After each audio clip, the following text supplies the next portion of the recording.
உங்கள் யாவருக்கும் நன்றி தெரிவித்துக் கொள்கிறேன். கர்த்தர் அவரை ஆசீர்வதித்து கர்த்தரை நடத்துவாராக. அல்லேலூயா.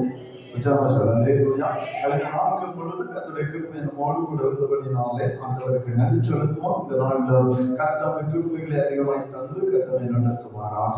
பிரியமானவர்களே, இந்த வேளையிலே கானான் யாத்திரை குறித்து நாம் அறிந்து கொண்டிருக்கிறோம். இஸ்ரவேல் ஜனங்கள் எகிப்திலிருந்து கானானுக்கு புறப்படுகிற இந்த காரியங்களை குறித்து ஒவ்வொரு வாரமும் தியானிக்கும்படியாக ஒரு பெரிய பாக்கியத்தை கர்த்தர் தந்து கொண்டிருக்கிறபடினாலே ஆண்டவருக்கு நன்றி செலுத்துகிறார். பிரியமானவர்களே, கடந்த நாட்களில் எகிப்தை குறித்து நாம் அறிந்து கொண்டபடியான கிருபைகளை கர்த்தர் நமக்கு தந்தார். எகிப்து தேசம் இஸ்ரவேல் ஜனங்களை அடிமைப்படுத்துவதற்கு காரணமாக இருந்தது என்ன? இஸ்ரவேல் ஜனங்கள் ஏன் எகிப்தில் அடிமையானார்கள் என்று சொல்லி ஒரு 4 விதமான காரியங்களை நாம் தியானிக்கும்படியாக இருந்தோம். கடந்த வாரத்தில் 2 காரியங்களை உங்களோடு நான் பகிர்ந்து கொண்டேன். ஒன்று, பிரியமானவர்களே, இஸ்ரவேல் ஜனங்களுக்கு முதலாவது எகிப்து தேசம் அடைக்கலம் கொடுத்த ஒரு தேசமாகிறது. அல்லேலூயா. இஸ்ரவேல் ஜனங்களை எகிப்து வரவேற்றது. நீங்க வேதத்தை வாசிப்பதை அறிந்து கொள்ள முடியும். ஆதியாகமத்தின் புத்தகம் 47வது அதிகாரம் 6வது வசனத்தை வாசிக்கும் போது இஸ்ரவேல் ஜனங்களை முதலாவது எகிப்து வரவேற்றது. அவர்களுக்கு அடைக்கலம் கொடுத்து அவர்கள் தங்கும்படியான இடங்களை அது கொடுத்தது. பிரியமானவருடைய வாழ்வாதாரத்துடைய சகல காரியங்களை செய்து கொடுத்தது. அவருடைய மிருக ஜீவன்களுடைய ஆதாரத்துக்கு செழிப்பான இடங்களை அது கொடுத்தது. மாறாக இஸ்ரவேல் ஜனங்களுக்கும் அது வேலைகளை கொடுத்து ஆதரித்த ஒரு தேசம். அல்லேலூயா. ஆரம்பத்தில் அது இஸ்ரவேல் ஜனங்களை அது பிரியமானவர்களை ஆதரித்த ஒரு தேசம். காரணம் என்னவென்று சொன்னால் யோசேப்பு எகிப்து தேசத்தை செய்த நன்மை. அந்த எகிப்து தேசம் யோசேப்பினாலே 7 ஆண்டுகள் பஞ்ச காலத்துல இஸ்ரவேல் ஜனங்களை போஷிக்கும்படியாக, எகிப்து தேச ஜனங்களை போஷிக்கும்படியாக கர்த்தர் யோசேப்பு மூலமாக செய்த காரியம், அந்த யோசேப்பு செய்த எகிப்திலே செய்த அந்த நன்மை இஸ்ரவேல் ஜனங்களுக்கு அந்த வாழ்வாதாரத்தை கொடுத்தது. அல்லேலூயா. அந்த வாழ்வாதாரத்தை கொடுத்த அந்த தேசம் பிரியமானவர்களே, காலம் கடந்து போன போது அதே தேசம் இஸ்ரவேல் ஜனங்களை அடிமையாக்கினது. பாசம் காட்டின அதே தேசம் இஸ்ரவேல் ஜனங்களை மோசம் போக்கினது. பாசம் காட்டி அழைத்த தேசம் இப்பொழுது மோசம் போக்கிறது. ஏன்னு சொன்னா யோசேப்பு செய்த நன்மையை எகிப்து தேசம் மறந்து போனது. கடந்த வார்த்தை நம்ம தியானித்தோம். யோசேப்பு செய்த நன்மையை பிரியமானவர்களே எகிப்து மறந்து போனது. யோசேப்பு அறியாத ஒரு ராஜாவை தோற்றின போது யோசேப்பு எகிப்து தேசத்துல செய்த சகல காரியங்களை மறந்து கொண்டபடினாலே அந்த பாசம் காட்டின அதே தேசம் இஸ்ரவேல் ஜனங்களை அடிமைக்குள்ளாக அது கொண்டு கொண்டது என்பதை குறித்து கடந்த நாட்களில் நாம் தியானிக்கும்படியான கிருபைகளை கர்த்தர் நமக்கு தந்தார். அல்லேலூயா. அதே போலதான் இந்த உலகம் இருக்கிற எகிப்து தேசம், இந்த உலகம் நமக்கு மாயான சில காரியங்களை நமக்கு காண்பித்துக் கொண்டிருக்கிறோம். மாயான சில காரியங்களை அது நமக்கு காண்பித்து கொடுத்து கொண்டுதான் இருக்கும். சிலர் அந்த மாயில விழுந்து இந்த உலகத்துக்கு அவர்கள் அடிமைகளாக மாறி போகிறார்கள். புரிந்து கொள்ள வேண்டும். சாலமோன் ஞானி சொல்லுகிற எல்லாவற்றையும் அனுபவித்தான். அவன் சொல்லுகிறான், கண்கள் இச்சித்தவை ஒன்றை நான் விட்டு வைக்கவில்லை. பிரசங்கி புஸ்தகத்தை வாசித்து பார்க்கணும், உங்களுக்கு தெரியும். நான் எல்லாவற்றையும் அனுபவித்தேன். அனுபவிக்காத பொருள் எதுவுமே இல்லை. ஆனா கடைசி எழுதுறான், எல்லாம் மாயை. அல்லேலூயா. ஒண்ணுமே இல்லை. எல்லாத்தையும் அனுபவிச்சேன். என் கண்கள் எதெல்லாம் கண்ட எல்லாத்தையும் அனுபவிச்சேன். என்னென்ன எல்லாத்தையும் அனுபவிச்சேன். சந்தோஷப்பட்டேன், மகிழ்ச்சியாக இருந்தேன். ஆனா முடிவுல பார்த்தாங்க ஒண்ணுமே இல்லை. எல்லாம் மாயை அவன் எழுதுகிறான். அல்லேலூயா. இந்த மாயான உலகத்திலே தான் இன்றைக்கு சபை வஞ்சிக்கப்பட்டு இந்த உலகத்துக்குரிய காரியங்களுக்குள்ளே சபை போய் கொண்டிருக்கிறது குறித்து கடந்த நாட்களில் நாம் தியானிக்கிற கிருபைகளை கர்த்தர் நமக்கு தந்தார். இரண்டாவதாக எகிப்து நாகரிகம் உள்ள ஒரு தேசம் என்பதை நாம் கற்றுக்கொண்டோம். பிரியமானவர்களே, கலாச்சாரத்தை காண்பித்து உலகத்துடைய அந்த ஃபேஷன், அந்த கலாச்சாரத்தை காண்பித்து இன்றைக்கு மக்களை பிரியமான தவறான வழியில அதை கொண்டு போய் கொண்டிருக்கிறது நீங்கள் நாம் அறிந்து கொள்ள வேண்டும். எகிப்து நாகரிகமுள்ள ஒரு தேசமாக இருந்தபடினால்தான் இஸ்ரவேல் ஜனங்களுக்கு தங்கிவிட்டால் இஸ்ரவேல் ஜனங்களை கண்ணியமாக நடத்தினார்கள். அவ்வளவு நாகரிகம் இருந்தது, கண்ணியமாக நடத்தினார்கள். ஒருவேளை அவர்களுக்குள்ளே அந்த நாகரிக கலாச்சாரம் வித்தியாசமாக இருந்தாலும் இஸ்ரவேல் ஜனங்களை ஒரு கண்ணியமாக நடத்தினார்கள். ஏன்னா யோசேப்பு செய்த நன்மை. அல்லேலூயா. அந்த நன்மை மறந்த போது அந்த கண்ணியமாக நடத்தின அதே தேசம் இஸ்ரவேல் ஜனங்களை தரக்குறைவாக அந்த நாகரிக சீரழிவுக்குள்ளே அது கொண்டு போகிற ஒரு சூழ்நிலை குறித்து கடந்த வாரத்துல நாம் தியானிக்கிற ஒரு பெரிய வாக்கியத்தை கத்த தந்தா. பிரியமானவர்கள், அதே போலதான் அன்றைக்கு பிரியமான ஆதி திருச்சபை உலகத்துக்கு உள்ளதா இருந்தது. ஆனா உலகத்துடைய எந்த காரியமும் சபை என்ன செய்யல, பாதிக்கவே இல்லை. அப்போ 2வது அதிகாரத்திலே முதல் சபை ஆரம்பிக்கிறது 47வது வசனத்துல. அன்று முதல் பிரியமானவர்களே, கர்த்தருடைய சபை ஆதி அப்போஸ்தலர் காலத்தில் உருவாக்கப்பட்ட சபை இந்த உலகத்துக்குள்ள தான் இருந்துச்சு. ஆனா உலகம் அந்த சபை என்ன செய்யல, பாதிக்கவே இல்லை. ஆனா இன்னைக்கு அப்படி இல்லை. சபை உலகம் எங்க இருக்குது, சபைக்குள்ள. கர்த்தர் விரும்பின சபையை பார்க்கல, உலகம் உள்ள சபைக்குள்ள தான் இருக்கு. உலகத்துடைய கலாச்சாரம், உலகத்துடைய தன்மை, உலகத்துடைய சூழ்நிலை எல்லா சபைக்குள்ள கொண்டு வந்துட்டோம். எல்லா சொல்ல பார்த்ததுதான். நிறைய இடத்துல பார்த்து எனக்கே சொல்லுங்க, ஊழியக்காரங்க ஏதாவது சொல்லிட்டா போதும், கொஞ்சம் அட்ஜஸ்ட் பண்ணி போங்க. அந்த சபை அப்படித்தான் இருக்கும், மக்கள் அப்படித்தான் இருப்பாங்க. நல்லா புரிஞ்சுக்கணும். சபை தன்னுடைய தன்மையை இழந்து போகணும். சபை தன்னுடைய சகல காரியத்தை இழந்து போன. ஏன்னா உலகத்துடைய சகல கலாச்சாரமும், உலகத்துடைய சகல கிரியைகளும், சகல நாகரிகம் இன்னைக்கு சபைக்குள்ள வந்து கர்த்தர் எதிர்பார்த்த சபையை அது இன்னைக்கு சீரழித்து போட்டது என்பதை குறித்து நாம் அறிந்து கொள்ளணும். அல்லேலூயா. அது சீரழித்து போட்டது. அந்த சபை ஆரம்பகால சபை கர்த்தருக்கு பயத்துல வளர்ந்தது. இன்னைக்கு சபை யாருக்கு பயப்படுது, கர்த்தருக்கு பயப்படுது இல்லையா, மனுஷனுக்கு பயந்து சபை இருக்கு. சில சபைக்குள்ள போனாலே தெரியும். நான் இருந்தேன், எங்க அனுபவம். சனிக்கிழமை எங்களுக்கு உள்ள அடிக்கும், நாளைக்கு என்ன நடக்க போகுதோ, நாளைக்கு கூட்டம் முடிஞ்சா என்ன நடக்க போகுதோ. நாங்க அப்படிப்பட்ட சபையில இருந்துட்டு வந்தோம். நான் சொல்றேன், எங்க அனுபவத்தை நான் பேசுறேன். ஏன்னா அன்னைக்கு சபை கர்த்தருக்கு பயந்து நடந்துச்சு. அப்போ 9:31 படிக்க முடியும். கர்த்தருக்கு பயப்படுற பயம் சபைக்குள்ள வந்தாலே நடுங்க. சபைக்குள்ள வந்தாலே கர்த்தர் சபைக்குள்ள இருக்கிறாங்க பயம் இருந்துச்சு. பயத்தோடு கர்த்தர் ஆராதிச்சாங்க. பயக்குள்ள இறுதி அவங்களுக்குள்ள இருந்துச்சு. சத்தியத்துக்கு அவங்க கீழ்ப்படிஞ்சாங்க. இன்னைக்கு அப்படி இல்லை. சபை மனுஷனுடைய ஆதிக்கத்துக்குள்ள சபை இருந்து கொண்டு இன்னைக்கு சபை சீரழிந்து கொண்டிருக்கிறது. நாகரிகம் இருப்பதில்லை, கலாச்சாரம் இருப்பதில்லை. பிரியமான மனிதனுடைய காரியங்களை சபைக்குள்ள நுழைந்து இன்னைக்கு சபை சீரழிக்கப்பட்ட நிலைமையில இருக்கிறதை கலைந்த வாரத்துல நாம் தியானிக்கிற கிருபைகளை கற்றுத்தான். அந்த 27வது அதிகாரம் 20-25 வசனத்தை படிக்கும் போது இன்னைக்கு சபை மனுஷனுக்கு பயந்து நிற்கிறது. அன்னைக்கு அப்படி இல்லை, மனுஷன் சபைக்கு பயந்து. அல்லேலூயா. அதனால சபை வளர்ச்சி அடைந்தது. அந்த 9:31 கடைசியில பாருங்க, சபைகள் வளர்ந்து பெருகின. சபைகள் பெருக ஆரம்பித்தது. இன்னைக்கு மனிதனுடைய ஆதிக்க சபைக்குள்ள வர சபைக்குள்ள என்ன வருது, பிரிவினைகள். மக்கள் சபையோடு வெளியே போயிட்டே இருக்கலாம். ஏன்னா மனிதனுடைய காரிய சபைக்குள்ள வர இன்னைக்கு சபை விட்டு மனுஷன் வெளியே போயிட்டே இருக்கிறான். யோசித்து பாருங்க. அந்த வார்த்தை நம்ம தியானித்தோம். ஆதி திருச்சபை பக்தி விருத்தி அடைந்தது. அப்போ 9:31 படிக்கிறோம், ஆதி திருச்சபை பக்தி விருத்தி அடைந்தது. ஆனா அதே சபை இன்னைக்கு பாத்தீங்கன்னா 1 அதிகாரம் 12-13 வசனம் சொல்லுது, சபை பிரிஞ்சு நிற்குது.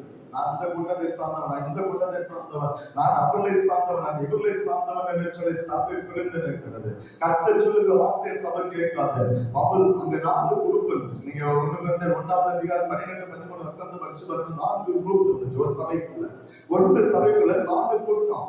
ஒன்று அப்போலோவை சார்ந்த கூட்டம், இன்னொன்று பேதுருவை சார்ந்த கூட்டம், இன்னொன்று பிரியமானவர்கள பவுலை சார்ந்த கூட்டம், இன்னொரு கூட்டம் இயேசுவை சார்ந்த. 4 கூட்டம் இருந்துச்சு ஒரே சபைக்குள்ள. கர்த்தர் உருவாக்கின சபை, அவர் ரத்த சிந்தி, அவர் பாடுபட்டு சுய ரத்தத்தை சம்பாதித்த சபைக்குள்ளே 4 கூட்டங்கள் இருந்தது. இப்ப அந்த 4 கூட்டத்தை பாருங்க. இப்ப ஒரு காத்து புரிஞ்சுக்கணும். இப்ப பவுல் பிரசங்கம் பண்ண சொன்னா மீதி 3 கூட்டம் பவுல் பிரசங்கத்தை என்ன செய்யாது, கேட்கலாம். ஏன்னா அப்பனை சார்ந்த கூட்டம் அப்பனை என்ன சொல்லணும் அதான் கேட்கும். சத்தியவசனத்தை என்ன செய்யாது, அது கேட்கலாம். அப்பனை சொல்லணும் அப்பதான் அந்த கூட்டம் கேட்கும்.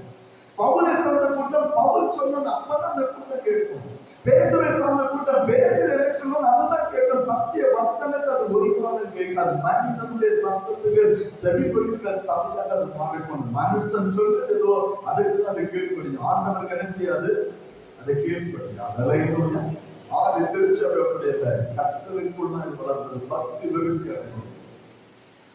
ஒவ்வொரு மனுஷனும் யார் என்ன சொல்றாங்களோ ஒவ்வொரு மனிதனும் ஒவ்வொரு கூட்டம் சபைக்குள்ள பிரிவினைகள் சபைகள் அந்த நிலவுக்குள்ள மாறிப்படுது. நாகரீகம் மனிதனுடைய கலாச்சார சபைக்குள்ள நுழைந்து கர்த்தருடைய சபையை பாவைக்கப்படுறது. கர்த்தர் விரும்பின சபை இன்றைக்கு யாருக்கு பார்க்க முடியல. அந்த அளவுக்கு சபை மாறி போனதை குறித்து இந்த வார்த்தை தியானிக்கப்படியான கிருபைகளை நமக்கு தந்தார். அதற்காக ஆண்டவருக்கு நடிச்சிருக்கிறார்.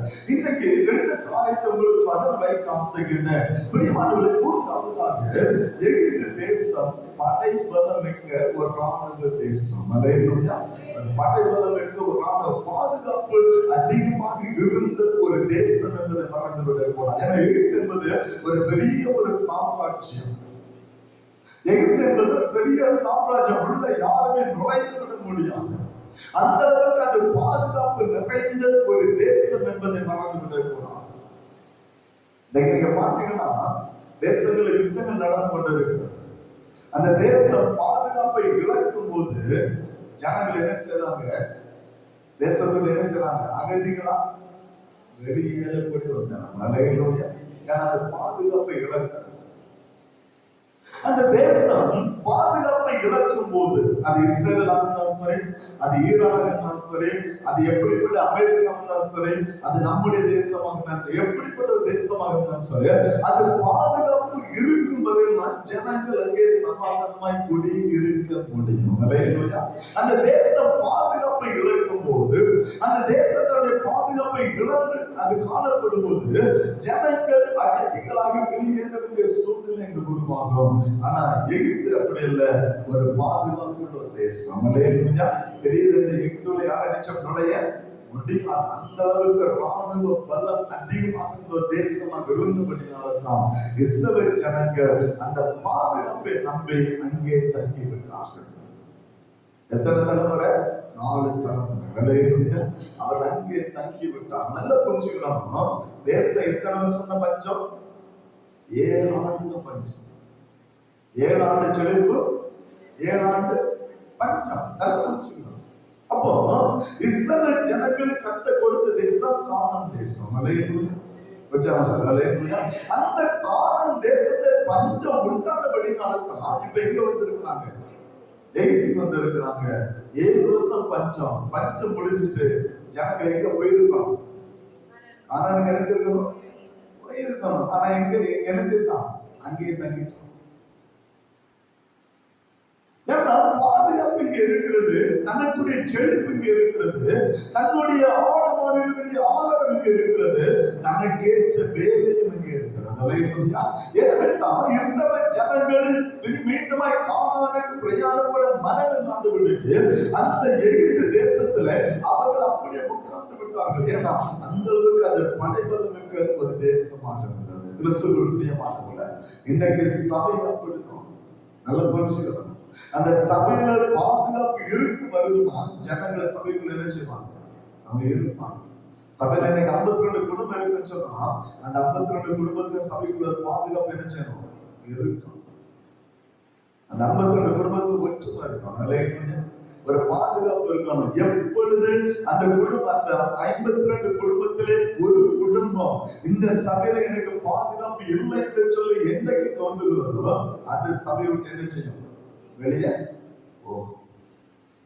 எப்படி ஒரு தேசத்துல பாதுகாப்பு இல்லாமல் இருக்கும்போது ஒரு ஜனம் சபை அந்த தேசத்தை விட்டு அகதிகளாக கடந்து போகிறதோ, இன்னொரு தேசத்துக்கு அது கடந்து போகிறதோ, அதே போல ஒரு சபையில பாதுகாப்பு இல்லை என்று சொன்னால் அந்த ஜன சபை விட்டு என்ன செய்யும், வெளியே.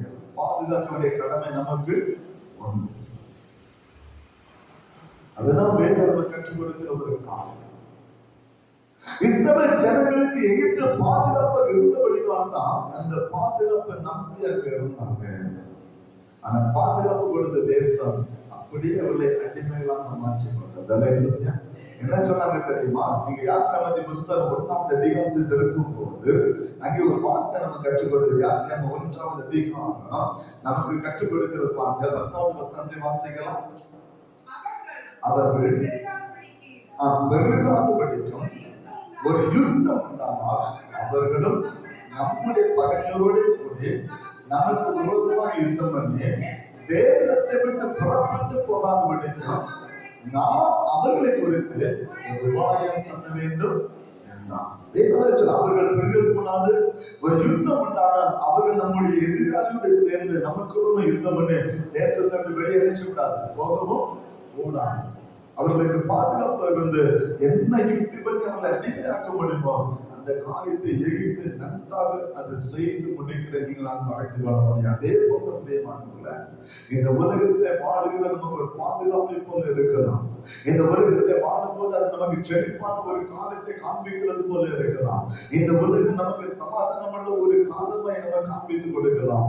ஆனா ஒன்று புரிந்து கொள்ள வேண்டும், இந்த உலகம் மாயே அது நம்மை அழிவுக்கு நேராக கொண்டு போகுது என்பதை நீங்கள் நான் மறைத்துக் கொள்ள வேண்டும். உலகத்துக்கு அடிமைப்பட்டு விட்டோம் என்று சொன்னால் நல்லூர் ராஜ்யத்தில் மறந்து விடுவோம். உலகத்துக்கு அடிமைப்பட்டு போனோம்னா பல்லூர் ராஜ்யத்தில் மறந்து விடுவோம். நன்றாக நீங்கள் புரிந்து கொள்ள வேண்டும். இன்னைக்கு மனிதனுடைய ஓட்டம் உலகம் உலகம் உலகம் உலகம் என்றே ஓடிக்கொண்டிருக்கிறோம்.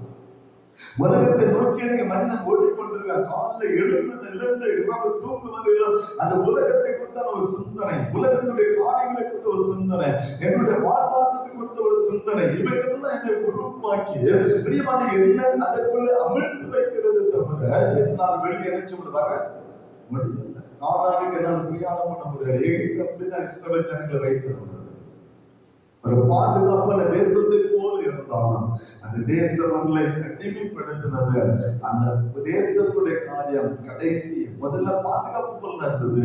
இரண்டாவது நம்ம பார்த்த சொன்னா அது அவர்களுக்கு கசப்பாக மாறி போனது. அந்த தேசம் பிரியமான எகிப்து தேசம் அவர்களுக்கு கசப்பாய் மாறி போனது என்று சொல்லி கர்த்தருடைய வேதம் நமக்கு தெளிவாக சொல்கிறதை 14வது வசனத்தை நாம் அறிந்து கொள்ள முடியும். வாசிகள் யாத்திரை 1:14 சாந்தம் சங்கரமாகிய இவைகளை செய்யும் வேலையினாலும் வயது செய்யும் சகல வேலையினாலும் அவர்களுக்கு அவர்கள் ஜீவனையும் கசப்பாக்கினார்கள்.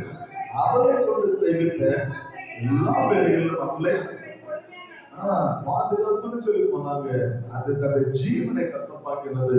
அது அந்த ஜனத்தை குழுமையாக அது நடத்த ஆரம்பித்தது. இன்னைக்கு அனைவருடைய வாழ்க்கை அதுதான். நமக்கு இவங்க பாதுகாப்பாக இருப்பாங்க, இவங்க பாதுகாப்பாக இருப்போம்னு நம்ம நினைக்கிறோம். கடைசியில பார்த்தா அவங்கதான் நமக்கு முதல் துரோகம் பண்ணுவாங்க. நமக்கு நம்ம எழுப்புற ஜனம் அதுவாகத்தான் இருக்கும். அந்த புரிந்து கொள்ள கர்த்தர் ஒருவரே நமக்கு நல்ல ஒரு பாதுகாவலாக இருக்கிறார். கர்த்தர் ஒருவரே நமக்கு நல்ல ஒரு பாதுகாப்பு. சங்கீதம் 46:1 தாவீது சொன்னார், தேவன் இடைக்கலமோ பலனும் ஆபத்து காலத்தில் அனுகூலமான துணையானது. பூமி நிலை மாறினாலும் மலைகளின் சமுத்திர சாய்ந்து போனாராம். அந்த ஜனங்கள் கொந்தளித்து பெருக்கினால் அது பர்வதங்கள் அறிந்தால் நாம் பயப்படும். ஒரு நதி உண்டு, அது நீர் காண்கிற தேவனுடைய நகரத்திலும் உன்னதமான வாசமான பரிசுத்த ஸ்தலத்தையும் அது சந்தோஷிக்கும். தேவன் அது நடுவிருக்கிறார், அது அசையாது. கர்த்தர் ஒருவரே நமக்கு நல்ல ஒரு பாதுகாவலாக இருக்க அவர் வல்லமையுள்ள தேவனாக இருக்க. உலகம் அல்ல, கர்த்தர் ஒருவரே நமக்கு நல்ல ஒரு பாதுகாப்பு. கடைசியாக 4வது நம்ம பார்க்க சொன்னா எகிப்து ஒரு பணக்கார தேசம், ஒரு வசதி மிகுந்த ஒரு தேசம். ஏன்னு சொன்னால் இந்த வசதிக்கு காரணம் யோசேப்பு என்பதை மறந்து விடக்கூடாது. இந்த எகிப்து தேசத்தின் வசதிக்கு காரணம் யோசேப்பு. பிரியமானவர்களே, எகிப்தை விட செழிப்பானது கானான் தேசம். எகிப்தை விட செழிப்பானது கானான் தேசம். பாலும் தேனும் ஓடுகிற கானான் தேசம். எகிப்தை விட மேன்மையான ஆசீர்வாதம் இருந்த இடம் கானான் தேசம். அந்த தேசத்துல நம்ம ஜனத்தை கற்றுக் கொடுத்திருந்தான். ஆனால் அப்படிப்பட்ட கானான் தேசத்திலே பஞ்சம் உண்டானது. ஆனா எகிப்துல செழிப்பு இருந்துச்சு. எகிப்து அது செழிப்பு இருந்தது என்று சொல்ல கர்த்தருடைய வேதம் நம்ம கற்றுக் கொடுக்கிறேன். நீங்கள் நாம் அறிந்து கொள்ள முடியும். பிரியமானவர்களே, அங்கே பட்டய சாலைகள் கட்டப்பட்டது. பிரியமானவர்களே, பஞ்ச காலத்துக்கு முன்பதாக அங்கே எல்லா காரியத்தையும் அவர்கள் சேர்த்து வைத்தார்கள் என்று சொல்ல கர்த்தருடைய வேதம் நம்ம கற்றுக் கொடுக்கிறது. நீங்கள் நாம் அறிந்து கொள்ள முடியும். ஆதியாகமம் 41வது அதிகாரத்தை நீங்கள் வாசிக்கும் போது நீங்கள் நாம் அதை அறிந்து கொள்ள முடியும். வாசித்து பாருங்க. ஆதியாகமம் 41வது அதிகாரம் முழு வாசிக்கும் போது எகிப்து தேசம் ஒரு பணக்கார தேசமாக இருந்தது. அது செழிப்புமிக்க தேசமாக இருந்தது. அந்த வசதிக்கு காரணம் அது யோசேப்பு என்பதை நீங்கள் மறந்துவிடக் கூடாது. இன்றைக்கும் அதே போலதான். அன்றைக்கு அந்த செழிப்பான தேசமா இருந்ததுனால இஸ்ரவேல் ஜனங்கள் அங்கே தங்கி விட்டார்கள். இன்றைக்கு நம்முடைய நிலைமையை பார்ப்போம் சொன்னா இன்றைக்கு மனிதனுடைய ஆசை, மனிதனுடைய துன்பத்துக்கு காரணம் ஆசை என்று சொல்வார்கள். மனிதனுடைய துன்பத்துக்கு காரணம் என்னதான்? ஆசை. மனிதன் எங்க போனாலும் மனிதனுடைய ஆசைக்கு முடிவு. ஒரு மிஷனரி அழகாக எழுதி கொடுக்கிறார். ஒரு மனிதனுக்கு பூமி எழுதி கொடுத்தாலும், பிரியமான பூமி முழுவதையும் ஆதாய மண்டலத்தை எழுதி கொடுத்தாலும் அவனுடைய ஆசைக்கு முடிவு கிடையாது. அவனுடைய ஆசைக்கு முடிவே கிடையாது. இன்னைக்கு மனிதனுடைய ஆசை என்ன? உலகம் முழுக்க எடுத்துக்கொண்டா இன்னைக்கு பண ஆசை. பணத்துக்காக ஓடி தெரிகிறோம். பிரியமானவர்களே, ஞாயிற்றுக்கிழமை ஆலயத்தை நினைச்சது கிடையாது. வேற ஓடிது வயலுக்கு வரது கிடையாது. நல்ல போச்சு. ஆண்டவர் ஆராதிக்க மனிதன் பண ஆசை மனிதனை நெருக்கி கொண்டிருக்கிற ஒரு காலம். இரண்டாவதாக பதவி ஆசை. பிரியமானவர்களே, இன்னைக்கு உலகமே சீட்டுக்காக நினைச்சது சண்டை போட்டு தெரியாத பார்க்க முடியும். எங்க பார்த்தாலும் அதுதான் நல்ல கொஞ்சம் பைபிள் நம்ம கற்றுக் கொடுக்கிற ஒரு காரியம். எனவே தான் பவுல் சபைக்கு எழுத சொல்றான், பண ஆசை எல்லா தீமைக்கும் வேறாக இருக்கிறது. பண ஆசை எல்லா தீமைக்கும் வேறாக இருக்கிறது. இன்னைக்கு மனிதன் அதை நம்பி இன்னைக்கு ஓடுகிற ஒரு காரியமாக இன்னைக்கு இருந்து கொண்டிருக்கிறான். இன்னைக்கு மனிதனுடைய தேவையை நம்ம பார்க்கும்போது இரண்டாவது மனிதன் ஆளக்கூடிய இரண்டாவது எஜமான இருப்பது இன்னைக்கு பணம் என்பதை நீங்கள் நாம் மாறிவிடக் கூடாது. இன்னைக்கு பணம் என்பது மனிதனுடைய இரண்டாவது எஜமானாக இருக்கிற ஒரு காரியத்தை நீங்கள் நாம் மறைந்து கொள்ள முடியும். அதற்காக இன்னைக்கு மனிதன் ஓடி திரிகிறதை நீங்கள் நாம் மறைந்து கொள்ள முடியும். வேதத்திலே 3 மனிதர்களுக்கு நாம் பார்க்க முடியும். ஒன்று தேவா. ஆண்டவருடைய பிரியமான சிஷ்யர்கள் ஒருவன் தேவா. 12 சிஷ்யர்கள் இல்ல, 70 சிஷ்யர்கள் ஒருவன் தேவா.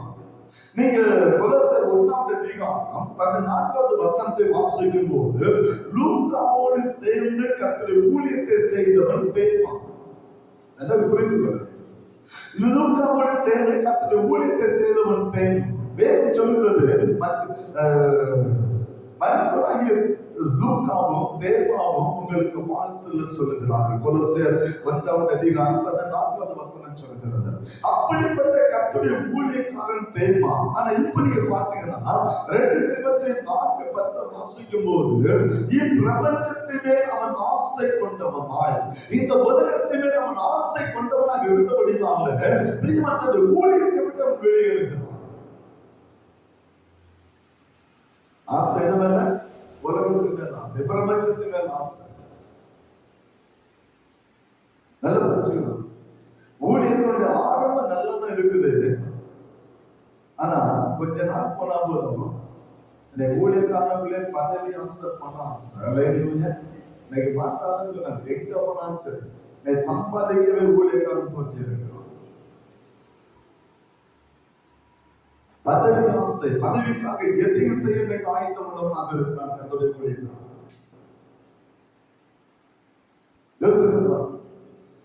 வேதம் நம்ம கற்றுக் கொடுக்கிற காரியம்.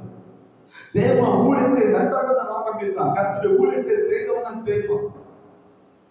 இப்ப பாத்தீங்கன்னா ஊழியம் ஆரம்பம் நல்லாக முடியுது. லூக்காவோடு சேர்ந்து கர்த்தருடைய ஊழியத்தை செய்த ஊழியக்காரன் தான். இப்போ உலகத்து மேல் ஆசை, ஊழியத்தை வெளியே போயிட்டான்.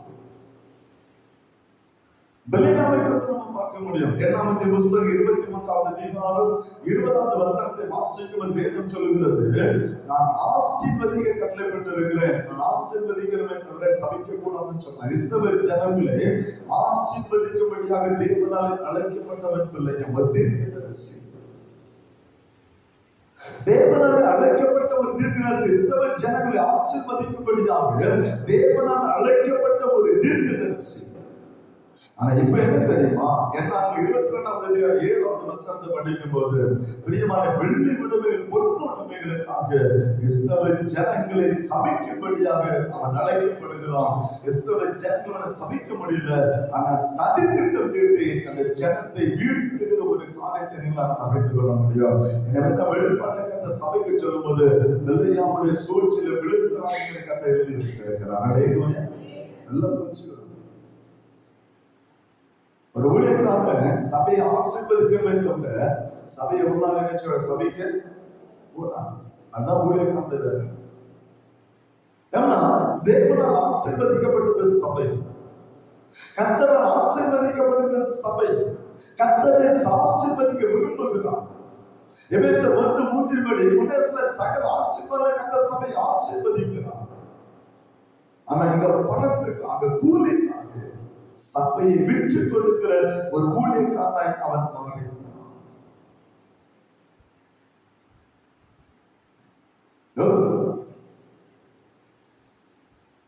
மனம் பதவி ஆண்டவரை காட்டி கொடுத்தவன் யூதாஸ். 30 வெள்ளி காசுக்காக ஆண்டவரை காட்டி கொடுத்தவன் யூதாஸ். அழைப்பு மறந்து ஆரம்பம் நல்லதா இருக்கும். கர்த்தருடைய ஊழியத்துக்கு கிடைத்தா சந்தோஷம். அந்த ஊழியத்துக்காக நம்ம ஊழியத்தை நிலைநிற்கிறோமா? பட்டங்களுக்காக பதவிகளுக்காக என்னென்ன துரோகம் நடைபெறுகிறது, லஞ்சங்களும் ஊழங்களும் ஊழியர்களை தலைவரித்து ஆண்டு கொண்டிருக்கிறது. தன்னுடைய அழைப்பை மறந்து போன ஊழியக்காரன்,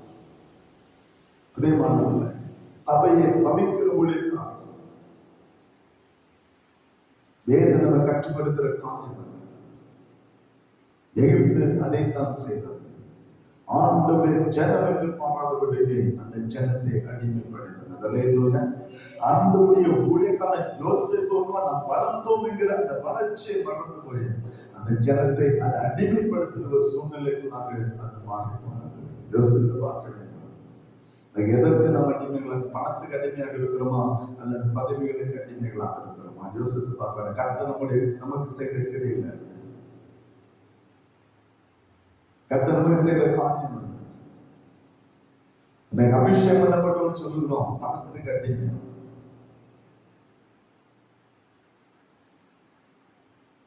ஒரு ஊழியக்காரன் சொன்னான், எனக்கு 250 கோடி ரூபாய் கட்ட ஒரு பெரிய கட்டளை கட்டப்படும். எங்க சென்னையில் ஒரு சொன்ன வார்த்தை 250 கோடி ஜோம் பண்ணுங்க. ஆண்டவர் வரப்போறாரு. 250 கோடி எதுக்கு? அந்த 250 கோடி வட இந்தியாவில் ஒரு சபைக்கு நம்ம தான் இந்த 50 லட்சம் 60 லட்சம் வந்து கட்டணும். அங்க போனீங்கன்னா ஒரு 2-3 லட்சம் ஒரு சபை என்னச்சுன்னா கட்டணும். இந்த 250 கோடியில எத்தனையோ இடங்கள்ல சபை இல்லாம இருக்கு. எத்தனை சபை கட்டணும்? 250 கோடி ஒரு பில்டிங் கட்டணுமா? யாருடைய பணம்?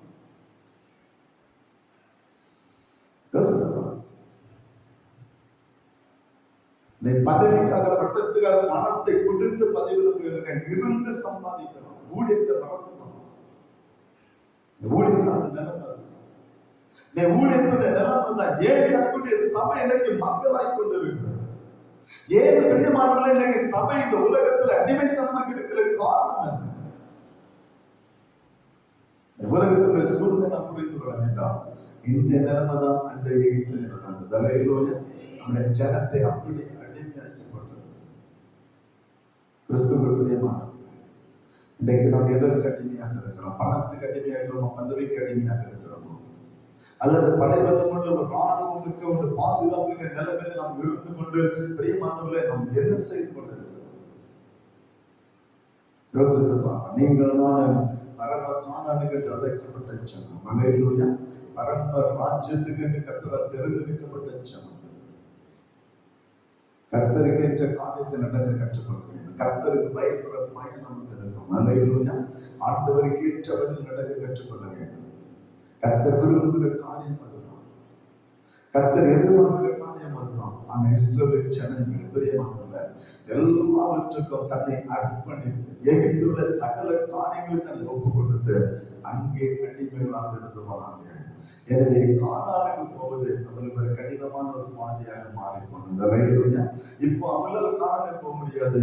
கானானுக்கு போன கர்த்தர் இல்லாம கானான் நினைச்சுட்டு போக முடியாது. அந்த அளவுக்கு தேசம் அவளை அடிமைப்படுத்திக் கொண்டது. இன்றைக்கு நம்முடைய நிலைமை, இன்றைக்கு நாம் எப்படி வாழ்ந்து கொண்டிருக்கிறோம்? எதற்கு நாம் அடிமைகளாக இருக்கிறோம்? யோசித்து பார்க்க வேண்டும். கர்த்தருக்கு அடிமைகளாக இருக்கிறோமா? கர்த்தருடைய வார்த்தைக்கு செவி கொடுக்கிறோமா? கர்த்தருக்கு ஏற்ற வழி நடக்கிறோமா? பிரியமானவர்களே, தன்னை தாழ்த்துற பிள்ளைகளாக இருக்கிறோமா? கர்த்தர் நமக்கு கொடுக்கப்பட்ட அழைப்பிலே நாம் நிலைத்திருக்கிறோமா? இந்த உலகத்துக்கு நாம் அடிமைப்படுவோம் என்று சொன்னால் பரமக்கான ருசி பார்க்க முடியாது.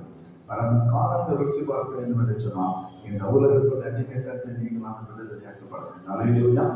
அப்படிப்பட்ட தெற்குடைய கத்த நாள் நமக்கு தரப்படுகிறார். அவருடைய சபை அர்ப்பணித்து வந்து சொன்னோமா? கத்தனை அவரை மாசுபடுத்தி நடத்துவாராக. ஆமென். ஜெபம் செய்வோம்.